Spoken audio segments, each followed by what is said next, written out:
Welcome back to the Summy and Podcast at Unversed Productions. This is number 34. If I gotta stop with the us, man. That's what I'm working on. I'm working with the us. I want to say that less, but let's get back to this. Just a little quick reminder: if you are new, there is an audio version. Or I mean, if you are, you keep been watching and you keep on forgetting. There is an audio version on iTunes. You could just search up Unversed Productions or sub me in, and we should pop up in there. There should be two parts. Part one, part two. Part two is mostly soccer talk. I flip flop them around, so make things easier for the people who don't really care much for soccer. But I did start off with soccer here, and I keep repeating myself all the time. But I just feel like people need to know, like, why does this guy randomly talk about soccer, football, whatnot? But because I love the sport, and I love boxing too. But like I said, it's complicated. It can be, I feel like football is more worldwide than boxing, so that's why we do. That's why I do soccer. There's more leagues, more action. Whereas boxing, I'll be talking about just big fighters, and nobody wants that. But anyways, so yeah, you can listen to the podcast while you're driving, studying, or whatever. Just want to have it in the background. Listen to this voice, the voice of the people, which eventually I will be, just not right now, because this is the beginning process. We're a baby right now. We're gonna get into our adolescent form, and then into our adulthood, our young adult, and then we're gonna grow up. It's gonna be great. But we're gonna start off with the question of the week, question of the thing, because I love to know people. I want to get to know people. I don't want to just talk about myself, but at the same time, I will be answering the same questions. So just like everybody else, so far I haven't gotten any answers, but hopefully we do get some answers eventually. Come on, answer my questions, people. This is more about me getting to know you guys than just me talking.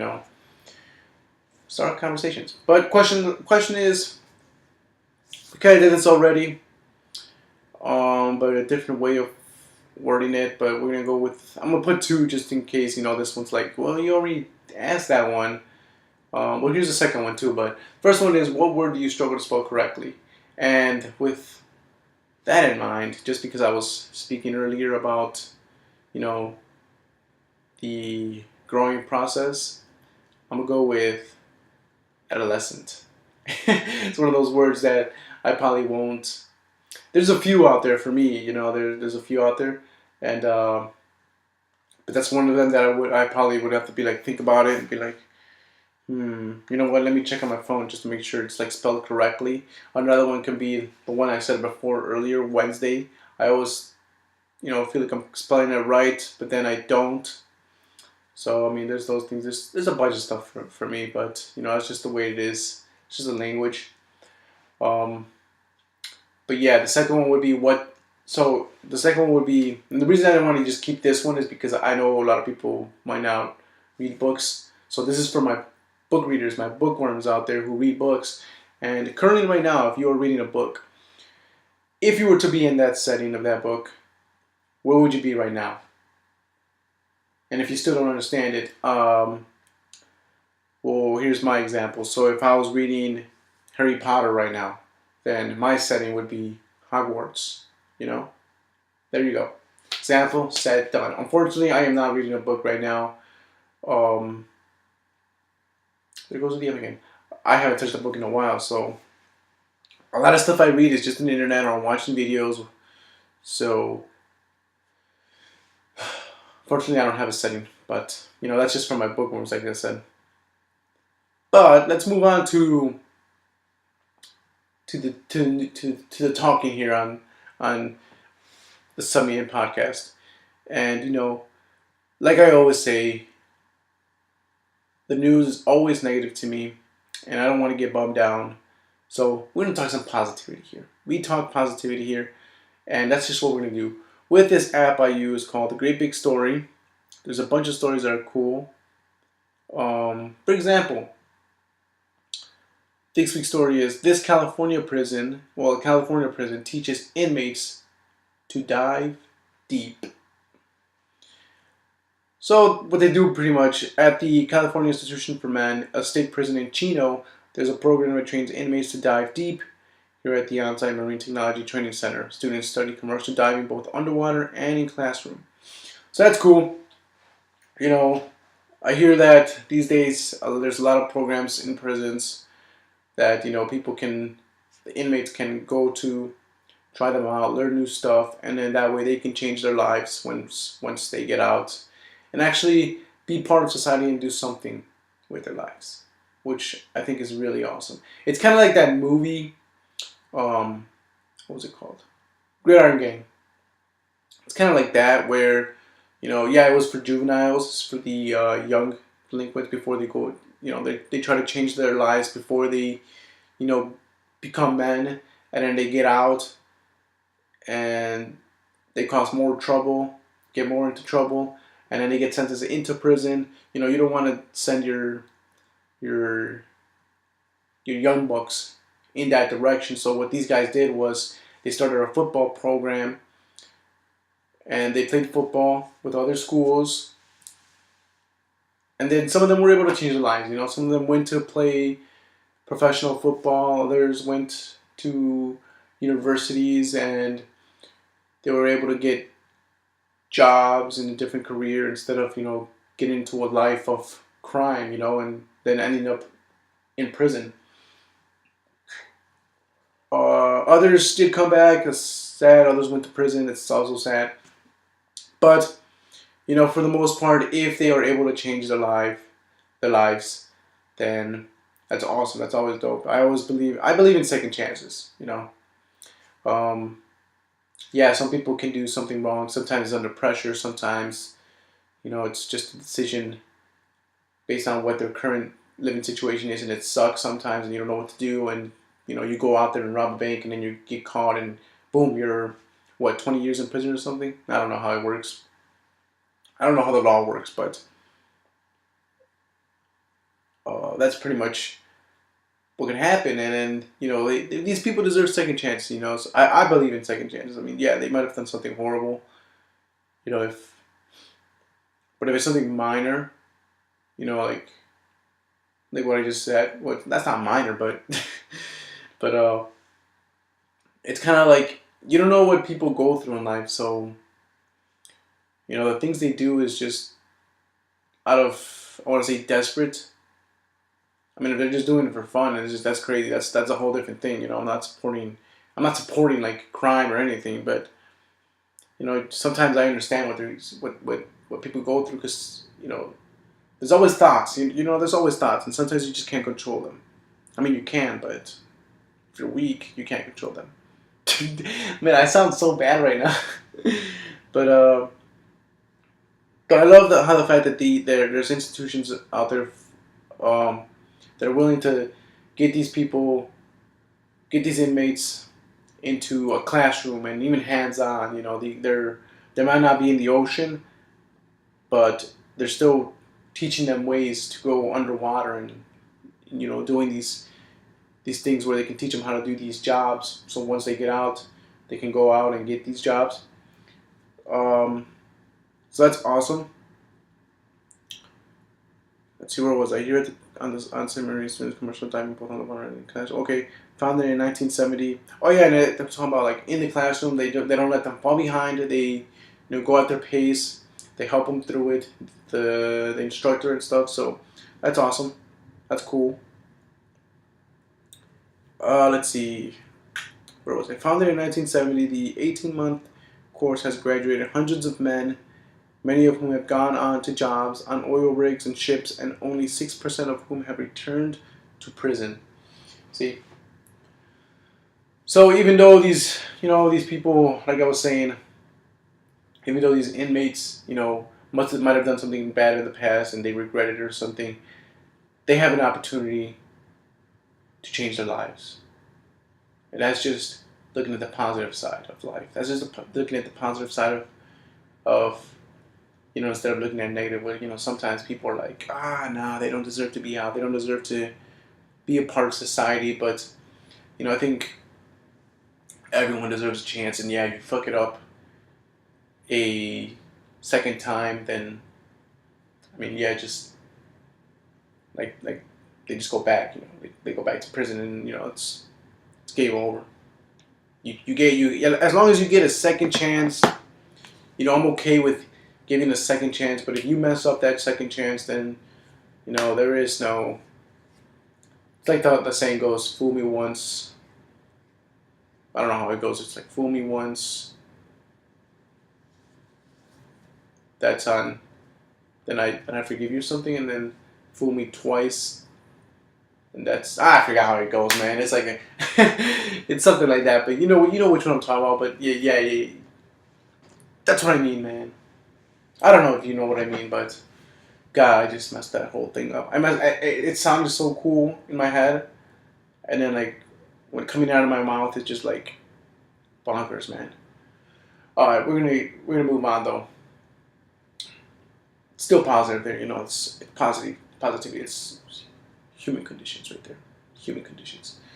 I'm gonna go into video games for my gamers here.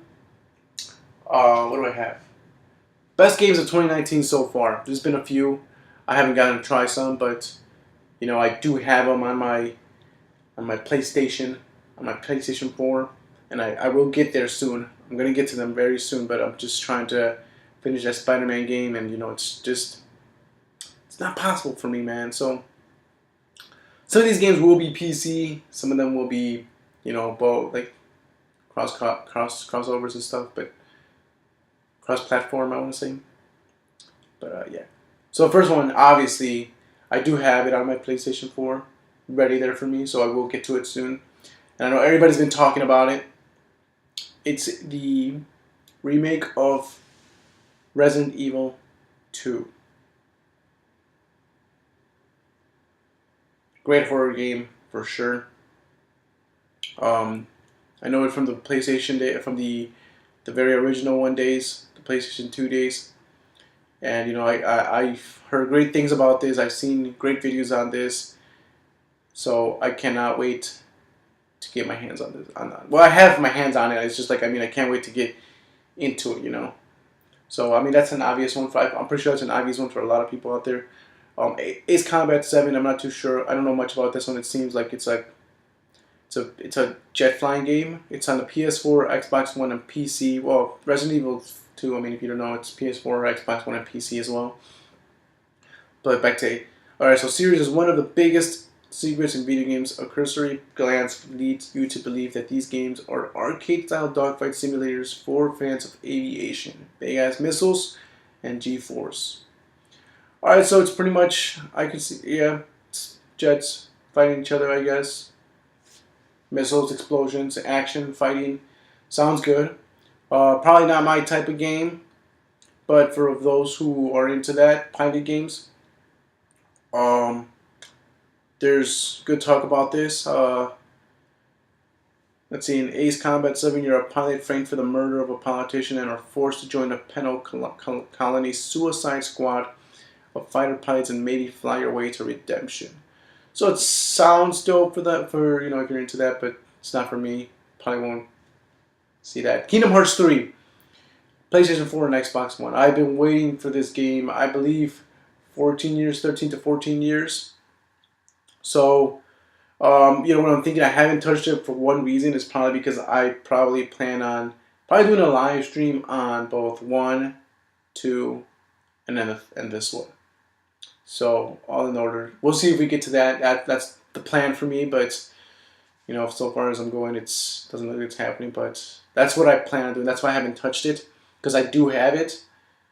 But we're gonna wait on that. So it's apparently the closing chapter in what may still be the most unlikely crossover entertainment. It's confusing. It's got the most confusing story ever. But I'm just like, it's just the excitement I get from these anime characters to crossing over with Disney Pixar characters, I don't know, it's just awesome. I just like it. JRPG games, those are my style. So yeah, can't wait for that. Can't wait to play play that. Sun in the Skies for PC and Mac. I'm not a PC gamer, so if you guys know this, That's there on the list. Um, you collect stories as a captain of a flying locomotive in a world in which a fantasy London has broken free of gravity and floats among the stars. You must egg out a living flying through strange and dangerous environments. That doesn't make sense. Environs, making port and meeting people, vampires and devils alike, making your way back home to sell your accounts for the strange world beyond and whatever bizarre artifacts might lie in your hold. All right. Feels like a collection of sharp novellas delivered by bit, pulling you forward by presenting you with delicious questions. All right, so I don't know what's going on. What happened to the sun? Is it true that the time can be mined and sold? And what if the miner in the icy asteroid field where devilish traffics in the business of improving souls? All right, so it sounds like a bunch of stories. I don't know. Sounds interesting. Don't know much about it still, but that's for you PC gamers to find out. It's on there. Go check it out. Apex Legends, heard much about this game. PlayStation 4 and Xbox One and PC. Heard it's been crashing PlayStation 4s though, but I mean, it reminds me, it's the first game to exhibit potential to rival the Fortnite phenomenon. To me, it reminded me of, you know what it reminded me of? I've seen some people playing this. It's not for me as well, just because it's kind of like Fortnite. I feel like it's kind of like Fortnite and what do you call that other game? Overwatch. And they're popular. They're shooters, so shooters with powers, something like that. Different characters. Not for me though. I'm not into those type of games. So, but if you are, it's if you are into shooters and battle royale games, that's for you, man. That's right there. Epic Legends. Wargrove for Nintendo Switch and the PC. I just recently got a Switch, so I am looking to check out a couple games. And if this is here, I'll probably look into it. Charming in a way that belies its challenging difficulty. Wargrove is a strategy game throwback inspired by the dormant fan favorite Advanced Warrior series of games. So it seems like right off the bat, a strategy game. An approachable fairy tale about a young princess who must lead her kingdom to war after the assassination of her father. Sounds good. Wargrove mixes endearing animation that'll make you smile with a brainy strategy that'll. All right, so this sounds like a game that I would play. Strategy, good animation. I'm all about stories, story-based games, good storytelling. So I'll probably check this out. It looks cool. Looking for something else to play on the Switch. Tetris 99 for Nintendo Switch. I mean, who doesn't know Tetris, right? It's free to Nintendo, so there you go. You don't have to pay for that, and it's a Tetris game. Who doesn't like Tetris? I'm just saying I still would play Tetris. It's a classic game. It's pretty good for the brain, so there you go. Those are the best video games of 2019 so far. Let's talk a little bit about PlayStation 5. It's been announced. Pretty much it was kind of announced already by Sony when they're talking about like they won't have much to show on E3, but a little bit of updates and stuff because they already did that before. Like they showed everything they can for the PS4 in the last E3, I guess. If I can remember the article of what they were talking about, but it was something about predicting the post console war or something like that. But pretty much it is the end of an era for the PlayStation 4. It's been like 5 years, and normally it takes 5 to 6 years for a new console to come in. I feel like the PlayStation 4 has given us everything that it could. Great games, great visuals, an awesome controller, great graphics, being able to play with experience video games with 4K TV if you were able to cop a PlayStation 4 Pro. Fortunately, not me. I'm not that rich, I don't have a 4K TV, but yeah, it's coming to an end. I bought the PlayStation 4 right off the bat for $399. So that was a little bit of cash flow right there. And then I had to. It was only like 500 gigabytes. I remember it was only 500 gigabytes, so I had to take the hard drive out of that one, get a hard drive, external hard drive that had more a 2 terabyte pretty much, and put that in there so I can have more memory. Good times. But then they came out with those PlayStation 4s later on. But yeah, PS5 should be coming out soon. With that, probably the next console for the Xbox as well. I think Nintendo Switch. Um, it's just recent, so it'll be out there for a little bit longer before a new Nintendo's system comes out. They had to come out with like 3 different ones to compete with the PlayStation 4 and the Xbox. So that's crazy, man. But today I saw something that on Japan, the Nintendo Switch is the #1 selling console right now. So that's 12 months, I think, for a year, I think. But let's see this release date for the PS5. Not anything revealed, but we can probably guess around, say, the end of 2020 or through the end of 2020 and April 2021. So you can expect that probably around that time. But again, nothing has been revealed. The same thing with the Xbox. I feel like they're talking about that the Xbox might release like an image of the next Xbox at E3 in 2019. So that's around the summer, June. And PS5 shouldn't be so far behind, but they'll probably Microsoft's way would probably be to release it before the PS5 does. Before Sony does the PS5. So they probably want to release it first, get ahead. Most likely, we can see the Xbox around 2020, around the spring probably, if they want to beat Sony ahead of them. If they want to be ahead of the market, they should probably hit it before the holidays. For the Microsoft fans, I'm probably gonna wait for the PS5 though. Let's see, what else? Let's talk about the price of PlayStation 5. So we can probably guess how much it's gonna cost. So the PS4 costed $399, and then they dropped it to $299. Like major retailers. You could probably expect the PS5 to go from $399 to $499. Yeah, because it keeps going higher. So if you remember, the PlayStation 2 was probably around $299. Maybe, I can't remember how much was the PlayStation 2. If anybody remembers what the PS2 cost, the price of the PS2 when it first released, that'd be great to let me know, and then we can see. But I'm pretty sure it was lower by 100 than the PlayStation. It should have been. So I would say $299, and then the PlayStation 4 was $399. And we can pretty much expect the PlayStation 5 to be $499. Right? $399 and $499. Either they keep it the same or go higher. Maybe in between. Hopefully in between. Hopefully it's not too much. Because those taxes, man. It's those taxes, those Illinois taxes that kill me, man. Let's see. People will buy them, by the way. What can we expect of the new features of PlayStation 5? I mean, we can always... They already announced 2 of those. Rumors is that PS5 will let you play vintage games and it'll double down on virtual reality. So the PS5's retro features will come to us. We'll be able to play your PlayStation games. You'll be able to play your PlayStation 2 games, your PS3 games, and the PS4 games. So it should go. So if you have those discs, they should work. They should be able to work on the PS5.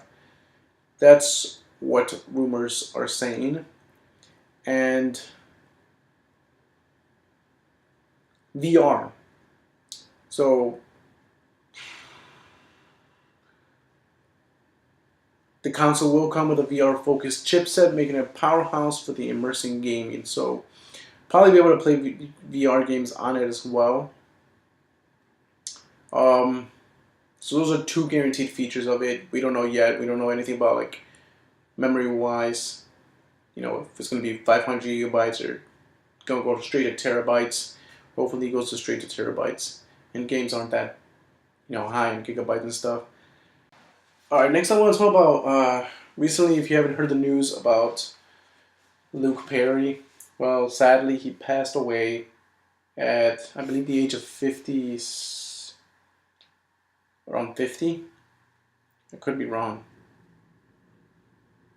I don't know, but he seemed a little bit too young still, to if you don't know the whole thing, he 52, he was 52, okay. So he's still too young. He barely reached that age of like 50. Um if you don't know how, he had a stroke and sadly passed away. Rest in peace, my brother, man. I respect actors no matter what. Um, People are people, and it's sad for somebody like him to pass in such a way. But you're never too young. Yeah, strokes are kind of like an elderly thing that happen to the elderly people, but you're never too young to have strokes. It's mainly all about how you take care of yourself, how to take care of how you're eating, how much exercise you get, and depending on like I don't think stress, maybe stress levels. I don't know. Maybe they can be a cause. I don't know. But I mean, if stress can cause high, can stress cause high blood pressure? I don't know. I'm not a doctor, but I just know that strokes are can happen to young people. It's not only just for the elderly. So just remember that you have to take care of yourself sometimes. When people tell you, um, go to the gym, exercise a bit. It's of no intention of offending anybody. It's just to have a healthy lifestyle. All right, so I want to talk about who Luke Perry was. I mean, how do you not know? He started in Beverly Hills, 9210, and Riverdale. He recently died Monday, so it wasn't that like a long time ago or something, or a while back. It's very recent. I want to talk about what's it called? Let me see. It says something about it, right? So ischemic strokes account for 87% of all stroke cases. They occur when a blood vessel becomes blocked by a fatty deposit and blood has trouble passing through to the brain. Other types of strokes include thrombotic ischemic stroke triggered by a blocked vessel and a hemorrhagic stroke caused by weakened blood vessels that rupture and bleed into the brain. The cause and type of peristroke has not been revealed, but okay, so let's talk about risk factors and a couple symptoms. Stroke is the second leading cause of death worldwide. High blood pressure is the leading cause of stroke, according to the American Stroke Association. Smoking, diabetes, high blood pressure, high blood cholesterol, obesity, and other cardiovascular diseases put people at greater risk for stroke. The Heart Association said avoiding diets with high calories, lots of saturated fat, trans fat, and sodium can reduce the risk, as can getting 150 minutes of activity each week. Symptoms, they say to follow the acronym FAST, which means face is drooping, arms are weak, speech difficulty. That's time to call 911 fast. Like I said, I mean, they said it right there. How to prevent it sometimes. Avoiding certain types of foods that have these things. So it's all about, maintaining, not having high blood pressure because it's a blood thing. That if your blood can't flow to your brain, that's what causes stroke. Seen a movie once, one from 1000 to 1. It's about a basketball player in college. I think it was based on a true story, where he, experienced a stroke. And I mean, obviously he's a basketball player, right? It can happen. You can't always follow the rules of working out. At least what's that, 150 minutes a week. Working out and eating right. I mean, obviously this kid was a basketball player. He was a healthy basketball player. He was probably like the captain or something. He was gonna be the captain, the star player. But he still had a stroke.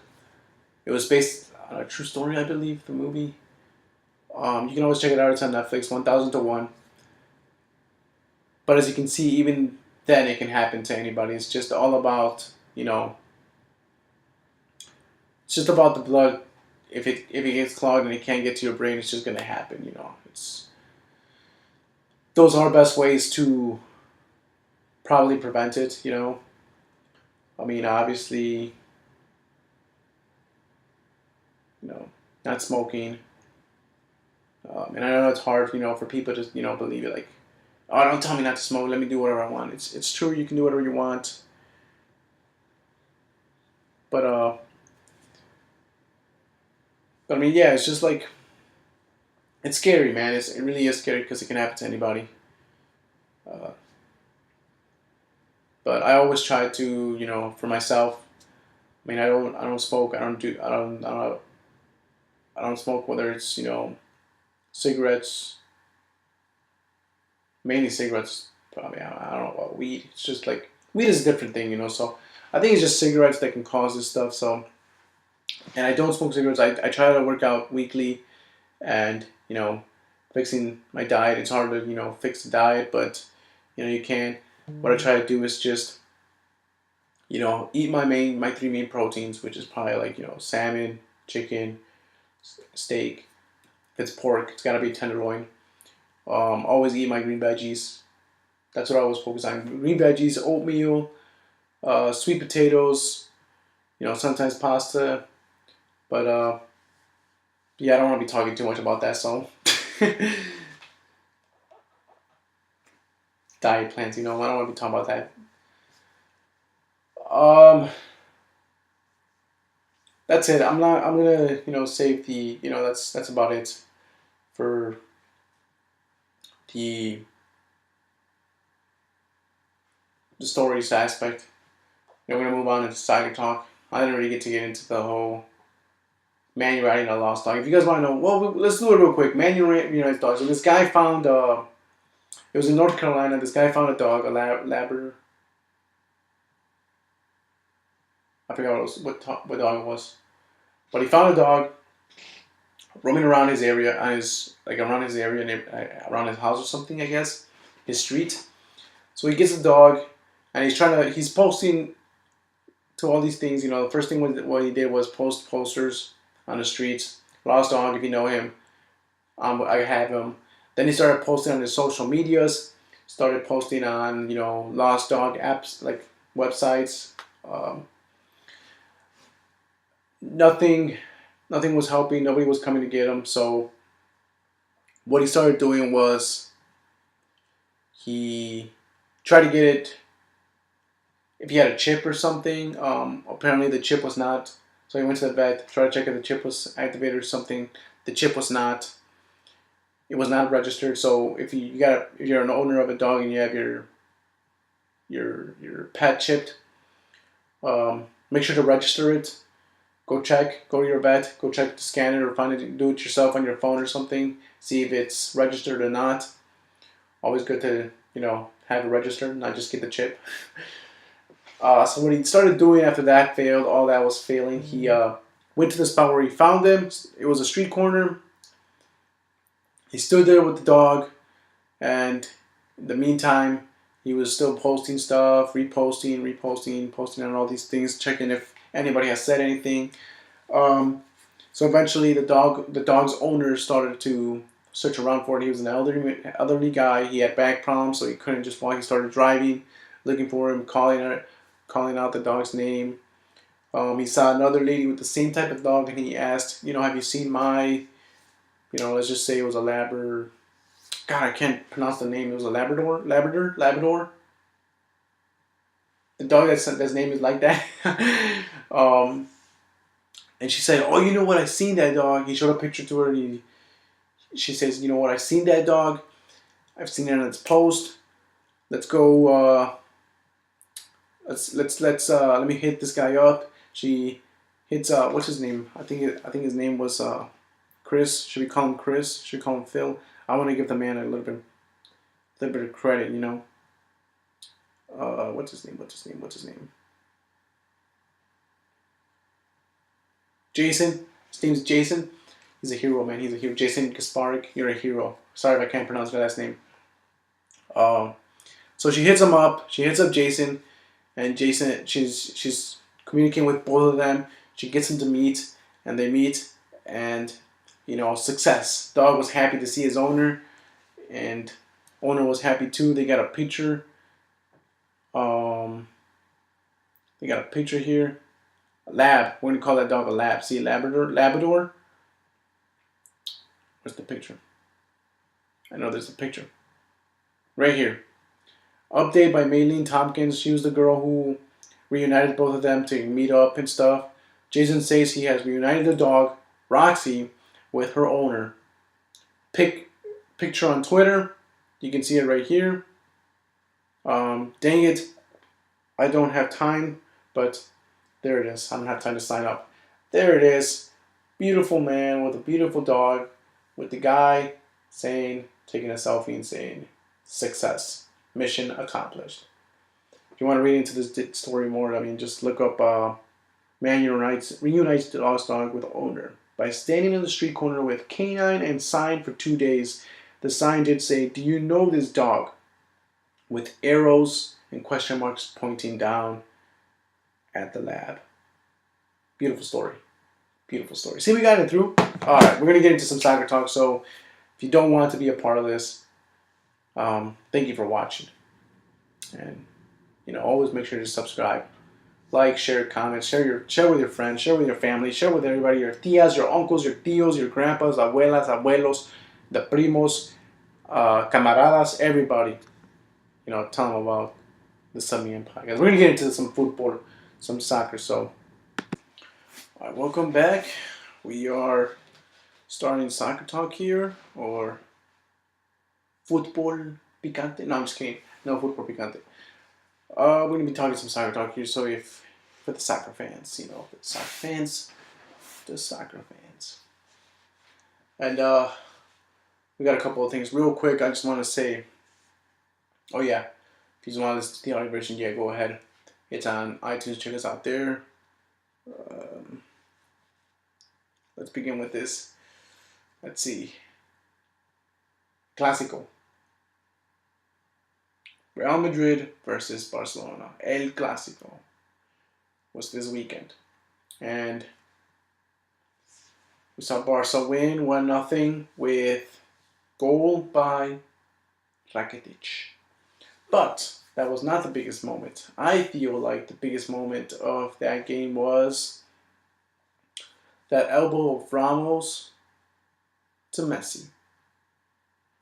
And let me tell you something. We saw angry Messi. And do fans love angry Messi? You know what? I gotta love angry Messi too. Sometimes, most of the time, all the time, you usually see Messi. He gets tripped. Somebody tackles him, gets up, shrugs it off, and says, "You know what? It's cool. Peace, love, positivity." But not this time, man. I think it's something with. I think it's just because they've had like so many games against each other, Ramos and Messi, that he knows how Ramos is now. Everybody knows how Ramos is. The man is the king of the cards. If you want to talk about of breaking records, Ramos has broken one record for Real Madrid. The amount of cards he gets with El Clásico. That's right. Messi is going to break the record of wins, El Clásico wins. This guy's going to break the records of Clásico cards. Ramos. Now, I'm a Madrid fan. I support Real Madrid, 100%. Maybe 100%. But, I have been honest all the time with, when they're lacking, what players they need to give up and what players they need to get. With the president, how I feel about the president, and how I feel about the fans. As much as I love Real Madrid, as much as I support Real Madrid, as much as I am a Madrid fan, I know when, the fans are not right. I know when the president is not right. I know when things are wrong with Real Madrid. When I say at first I said get Pepe out of here. Get Pepe out of Madrid because he is not the image for Real Madrid. Dude was horrible, and now Ramos is, as much as I like how he does, he's a good defender. Well, he could be a good defender. He has the potential of being a good defender and a good captain, and he can score goals. He's a defender, but the way he played that day was was not right. It was just not right. It wasn't. It was just not right. It's the same thing with Luka Modric, man. Come on, you were clinging on to Messi like this. Sometimes it makes me want to say Barcelona deserved that game. I mean, I think they deserved that game, but sometimes the Madrid players just mind me. It's like they're trying to make me switch to Barcelona or something, but I'm not. I'm still a Real Madrid fan. I will be a Real Madrid fan, and I always will be. But just I wish they could change the way they play. You know, but it's all right. They can be the bad guys. Being the bad guy isn't always bad. It's if you think it in wrestling terms, being the heel is awesome. I would love to be a heel. If I was a professional wrestler, I would love to be the heel. I want to be a babyface. I'd be the dude talking so much shit, but doing all this stuff, crap. But it's wrestling. In soccer, I don't know about being a heel in soccer, man. But I love that Messi got angry. That's good. He got up, squared up. Said, well, you want some, man? You want to start this? Let's do this, man. But honestly, in a fight, I feel Ramos would win. But I love that Messi stood up for himself. Sometimes you gotta stand up for yourself. It's kind of like, think of it this way: Ramos was being a bully. Messi was getting the one being bullied, and it's. I'm happy that he stood up for himself. I'm happy that he got angry, and got in his face and squared up. That's what you gotta do, man. That's what you gotta do, and you did it right. I applaud Messi. I applaud Messi for that. Fans also applauded him. Fans loved him when he did that. Good for you, man. Good for you. Let's talk about flops of the month. So the app I use for all the hot news of football is, All Football. Great app. It's got some good stuff. Although I feel like they're sometimes a little bit biased towards, they love Messi. They love Messi a lot. And I feel like they don't like Cristiano Ronaldo, which isn't. It's everybody's opinion, right? But when you own something like this, when you're doing news, and you gotta be unbiased, like me, like I'm not a Barcelona supporter, but I still, love what Messi did there.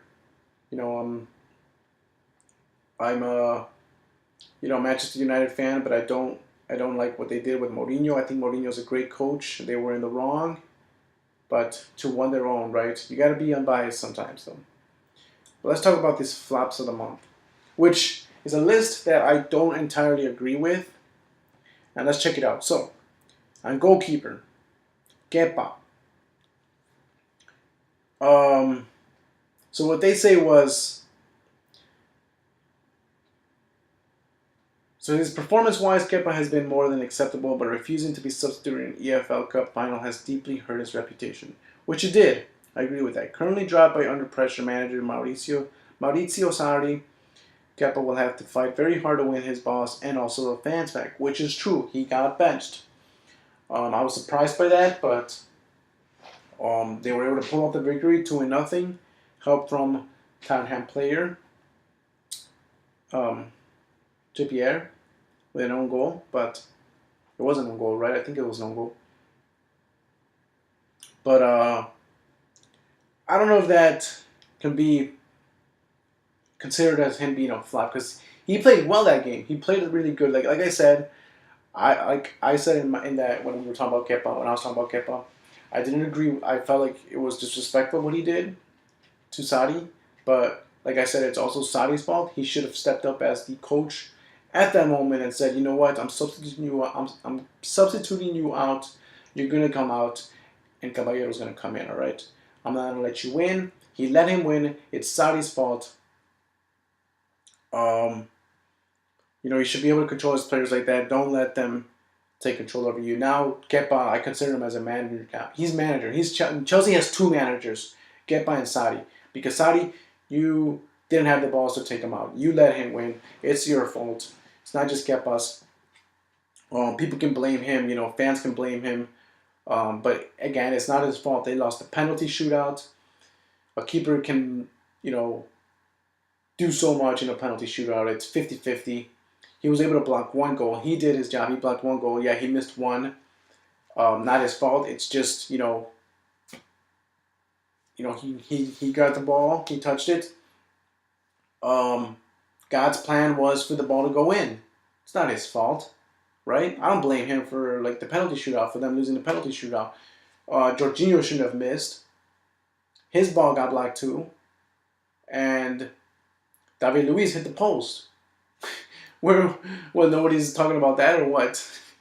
So I don't agree with Kepa being a flop here. He played really well that game. He compared to the game where they lost 6-0, it's like he wanted to redeem himself. He kind of did. He was able to stop a strong Manchester City, from scoring any goals for what, 90 minutes and then 120 minutes. He stopped them from scoring, so he played well. It's not just more than acceptable, but refusing to substitute, that's wrong on him. He was being disrespectful, of course, but Saudi's also to blame for not taking the role of being a manager. You're being paid to be a manager. Be a manager, Don't just be like, oh, I want to substitute you out. Oh, you don't want to come out? Oh, okay, that's fine with me. That's exactly what I saw. Even the commentators said it themselves. He let Kepa win. Shouldn't let Kepa win. I got a little, because I play manager mode on FIFA, and I don't let my players disrespect me like that. Not the same thing, but still. All right, next one, Kieran Trippier. Okay, so let's say some say he has turned into a striker after the World Cup as he becomes incompetent in defense, but better at scoring goals, albeit to his own net. So yeah, he did score an own goal. There you go. An own goal against Chelsea has effectively shattered Tottenham's Premier League title dreams. So yeah, pretty much they are out of the run as well. Now it's just a battle between Liverpool and Man City, which we'll talk about that right now in a bit. Don't have much to say about this. You just scored on goal. I even get mad when, in my own FIFA manager mode, career mode, when one of my defenders scores an own goal. I'm like, what are you doing, bro? What are you doing? Your job is to defend, keep the ball out. Scoring goals on your own team is just like a no-no, a big no. So it's just whatever. Sergio Ramos. Yeah, I can agree with this as well. From Real Madrid. The dark arc of football includes professional fouls and deliberate yellow cards, but you'll be left embarrassed if you don't do it right. Against Ajax, Ramos had a calamitous evening to forget when his plan to get booked on purpose was exposed by Camera. He now has his ban extended to 2 games, meaning that he would potentially meet the first leg of a quarterfinal as well. So yeah, Ramos, I can agree with that. We just talked about that earlier with what he did with Messi. Pretty sure this was before that happened. So you can add that to that as well, to the Ajax game. But you can also add to what he did to Messi, elbowing him in. And, they didn't card him. Wasn't right. I think they should have at least given him a yellow card. If not a red, at least a yellow. And, sometimes he gets away. But, yeah, like I said, sometimes, I didn't like the way Pepe used to play. And Ramos is getting to that point for me as well, as a Real Madrid fan. So, don't have much to defend him there. Cesar Azpilicueta from Chelsea. So Chelsea were in a crisis last month when they were beaten 6-0 by Manchester City, and also when the Kepa saga took place. Captain Cesar could be seen doing nothing to settle the Kepa situation on the pitch. What's more, he had to be picked up by the teammates when he lied down on the floor after an EFL Cup penalty shootout defeat. Alright, so here's what I got to say about this. being picked up by your own teammates. I don't know. It's just like he was probably being really down after losing that game, the shootout. But but yeah, when we talk about nobody did anything to support Sadi, that's got to be on the Chelsea players. Him as a captain. If you're gonna be mad at Kepa for not getting out, you kind of got to get a little disappointed in Aspilicueta as well for not doing anything about that situation. So if you as a fan are hating on Kepa right now, then you also should be hating on Aspilicueta because he did nothing. He's a captain. He should have done something. But you know what I feel like? I feel like the Chelsea fans are supporting each other right now. The same way that the United fans did against Mourinho. So they might be doing the same thing to Sadi. And again, this is Sadi's fault. I blame Sadi for this as well, for not taking control of your team. You are the manager. You are the coach. You have to take control of your teams. You have to take control of your players. And if they're not respecting you, like Kepa, I totally agree that Kepa disrespected Sadi, but kind of Aspilicueta also disrespected Sadi for not supporting him in taking out Kepa. What he should have done was, go up to him and tell him, "Hey man, coach is taking you out. You got to go out." But even David, you can see David Luiz as well, kind of like didn't do anything about it. Didn't do anything about it. So you can kind of see a pattern of the Chelsea players kind of like joining forces together and supporting each other through this. Like they did not support Sadi, they supported Kepa through that situation. And it's kind of like Mourinho also when he was coaching Chelsea. He said, the players aren't listening to me. They're being rebels. So you can see a like a path here. It happened to Mourinho, happened to Conte, and now it's happening to Sadi. Someone's got to take control of the Chelsea players. But Sadi already fucked up by not doing so with Kepa, and now players kind of see like they can get away with anything. They can get away with it. So that's I speak what I can't really defend him. So I don't know. It's whatever for that one. Marcelo. The free fall of Marcelo is alarming and almost uneasy to watch as his day as Real Madrid first choice left back looks over. I believe he's being benched now in a couple of games. He played only 3 games out of 8 in February. Damn, that's crazy. But failed to deliver. So he didn't perform well. A summer move to Juventus beckons. Yes, the rumors had been going on that Ronaldo was asking him to move to Juventus, which could probably happen. I mean, he hasn't been playing any games. And in the games that he did play, he didn't deliver at all. Can't really defend Marcelo there as well. Jorginho.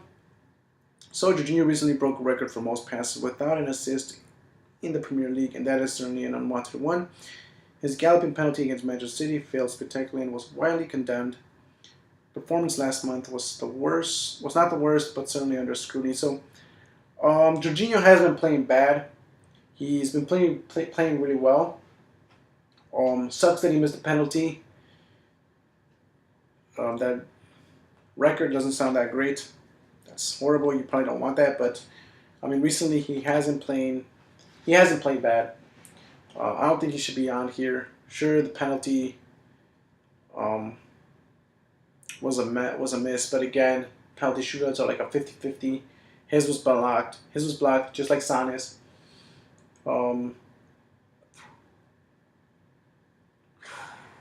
But performance-wise, he shouldn't be here. Performance-wise, he shouldn't be in the list. I think he's doing all right. It's just, I mean, you're just saying the penalty shootout, from the penalty shot, but he shouldn't be there. Philippe Coutinho from Barcelona. One thing is for sure, talent alone cannot bring you success at Barcelona. You need to cope with the pressure as well. Coutinho did that well at Liverpool and was very enjoying himself there. I don't know what that is, UCH. but not anymore, as he does not seem like himself anymore. Yeah, it's different change. I mean, he went from Liverpool to Barcelona. The thing about the difference there is that in Barcelona, you have to learn to play with your players. It's more like a pass kind of thing, where I feel like in Liverpool, he was more of a let me take the ball, let me make my place, type of thing. Playing in England is different from playing in Spain. I don't think he's gotten used to playing in Spain, so he hasn't been performing well. But hopefully he gets he grows, he develops, he gets used to it. So can't really defend Coutinho there. I've seen him not perform well in Barca. So see, Gareth Bale, Real Madrid, another Real Madrid player included here, but this one is perhaps the most deserved. Jesus. I feel like this guy, like whoever does all football, like the all football thing, doesn't like the Real Madrid team or whatever. Bale has been underperformed all season, thus lost his place in the starting lineup occasionally, but refusing to celebrate with teammates must have certainly crossed the line. So yeah, um, he hasn't started. Obviously, yeah, he hasn't performed. When he plays, he hasn't performed well. But I mean, can you be a flop when you're not playing? Is the question for me, right? And I think I'm going to be saying this about a lot of players here, especially with the next one as well, Ryan Mahrez. So let's see. Except the goal against League Two, Newport, recent below par performance as C. Mahrez labeled as a flop signing of Manchester City this season. He has resisted to warming the bench lately, but Pep Guardiola chose to defend him by saying himself is sad and sorry to leave him out. So there you go again, another player is being benched. So again, like kind of like Marcelo, Bale, and Mahrez, they're being benched. So it's like how can you show that you're not a flop when you're not getting playing time? They're seeing more bench time than playing time. Mahrez is seeing more bench time than playing time. So it's like you're not giving them chances. They're not giving them chances. So I already don't agree with like this article right there off the bat. Like flops are people who are playing in the game and they're not performing well. Kind of like Marcelo's kind of in between. Like he played less games in February though. Out of 8, he only played 3. So and out of those 3, he didn't perform well. Bale is not starting anymore. So it's like, how can you say he's a flop if he's not playing, right? That's the question for me. Mahrez is seeing more bench time than playing time. So how can he be a flop? Sure, was it a mistake for Manchester City to sign him? But I mean, you never know. You're not giving them chances. You gotta give them opportunities in order for them to get used to playing in that league. So it's like, or playing with that team, playing with Manchester City. You gotta give Mahrez the opportunity to get used to playing with Man City. It's different from his previous teams. Alexis Sanchez from Manchester United. Jesse Lingard was not fit enough to play, but Ole Gunnar Solskjaer opted to sub him in on rather than Sanchez when injury hit Manchester United played Liverpool. That tells the story of Sanchez's career at Red Devils, and a starting opportunity came by against Crystal Palace, but he was brought off at 77 minutes. So Sanchez, yeah, maybe a little bit, but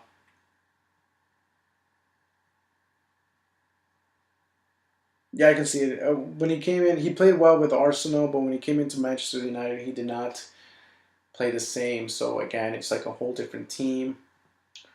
Um, Different teams play different styles. I can't really defend Sanchez though. Like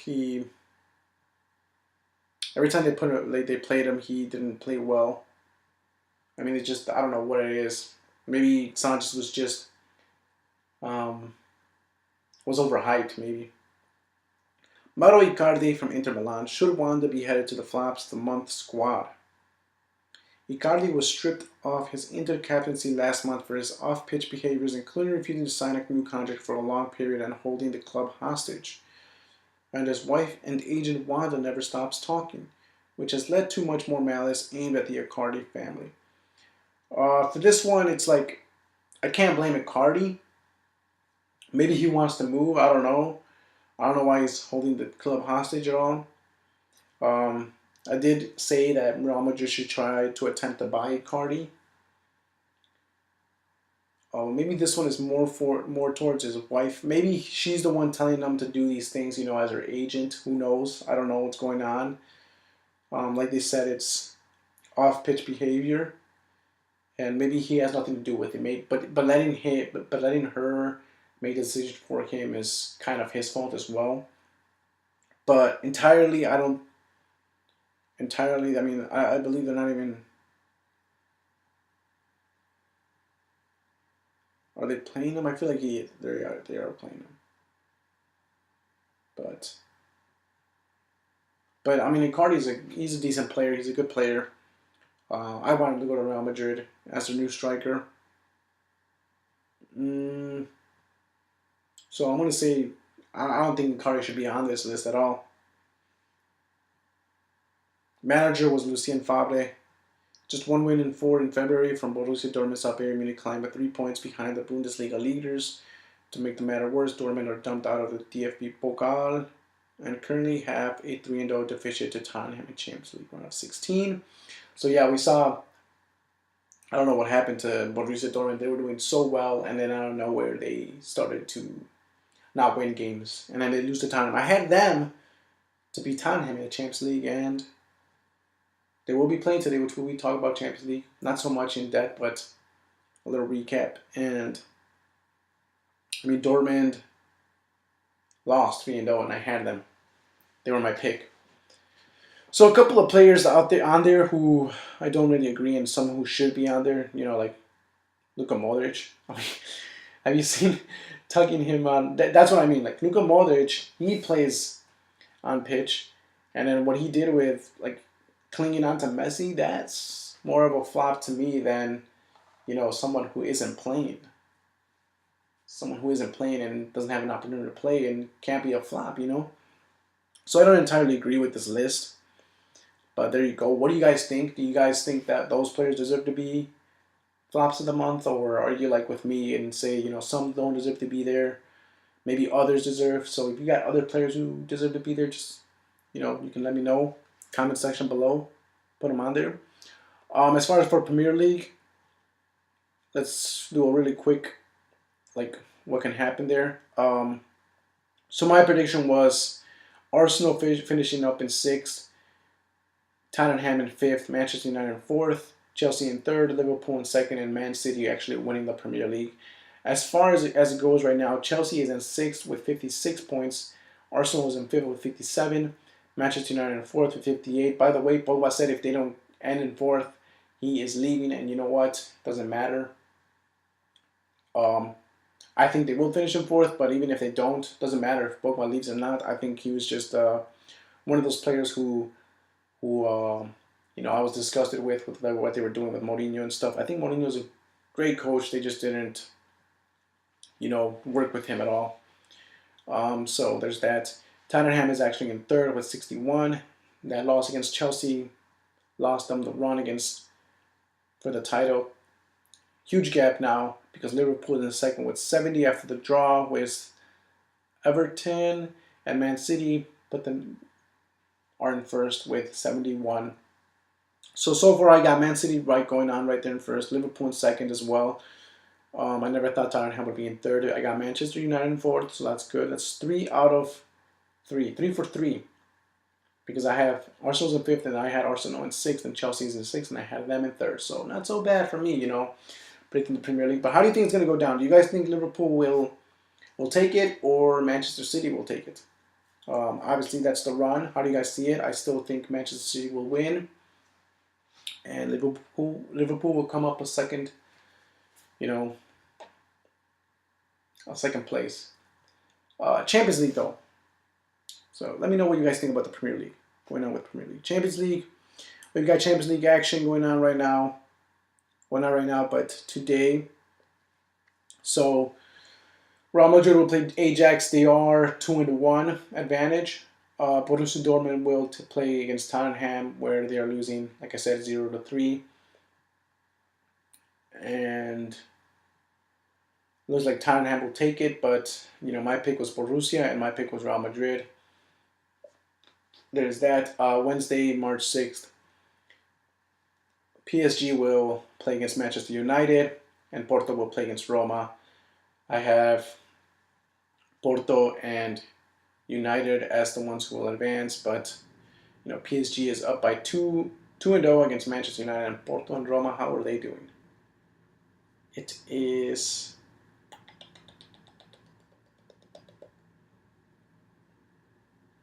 1-2 with Roma advantage 2-1. Okay, so there's that.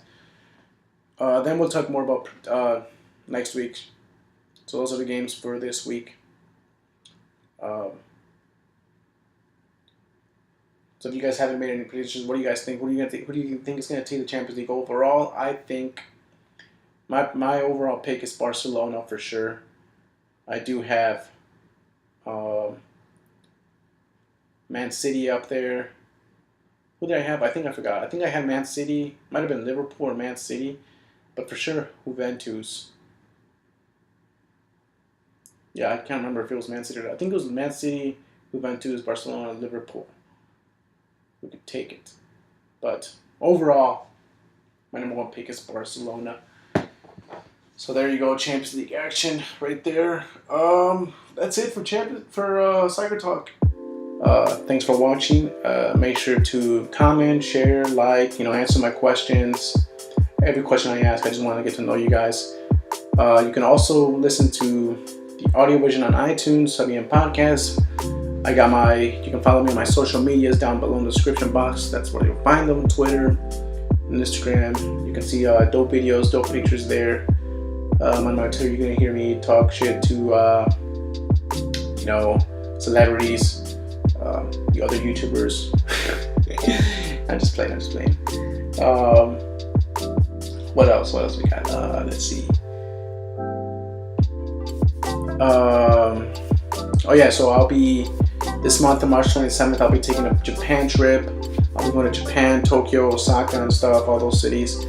So if anybody's been to Japan and you know some dope spots to take, video footage, photos, or just do anything fun in general, it'd be dope if you guys could just let me know. Just comment it below and you should check this out, or hit me up on the social medias or whatever. And that'd be nice, anything else about live streams and stuff? I don't really have I don't really have a weekly schedule for live streams. It's just mostly when I'm off. So it's a good thing to always either hit the bell button to get notifications, or follow my social media where I can just post when I'm going to be going live. So mostly just me playing video games, hanging out with me, talk, all the good stuff, see me in person and stuff. Not in person, but but yeah. So yeah, that's it. Just had to redo the whole outro. I just found out that it wasn't recording. Damn camera. I need a second camera. One that specifically records video. But okay, that's it. That's everything. Thanks. Peace out. Have a good day. Have a good week. Have a awesome life. Peace.